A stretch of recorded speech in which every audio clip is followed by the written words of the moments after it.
Okay, this question asks us to find the solutions using the quadratic formula. So on your test, the quadratic formula will be given, and I've listed it here. We need to know what that means, though. So the quadratic formula, we need to look back to our original equation, and our A is our first term, our B is our second term, and C is our last term. So our A is 1, our B is 8, and our C is 7. We're going to plug all of those into the formula given. So negative B, we have an 8, so a negative B would be the opposite of that, so it would be negative 8 plus or minus B squared, which is 8, so it would be negative 8 minus 4, which is just part of the equation, and A, our A term is 1 times our C term of 7.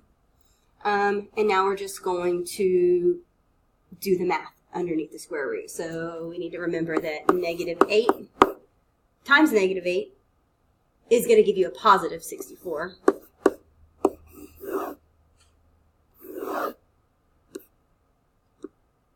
And we can go ahead and do minus negative 4 times 1, which is going to give us a negative 4.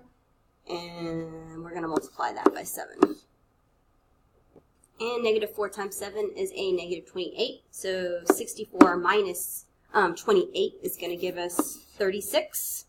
And now we times A of 1, which is still going to be 2.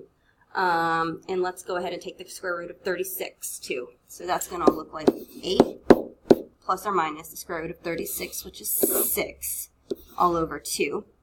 And now we're going to rewrite this twice. One with a positive and one with a negative. So we can say negative 8 plus 6 divided by 2. And we can say negative 8 minus 6 divided by 2. So negative 8 plus 6 gives us a negative 2 divided by 2. That gives you 1.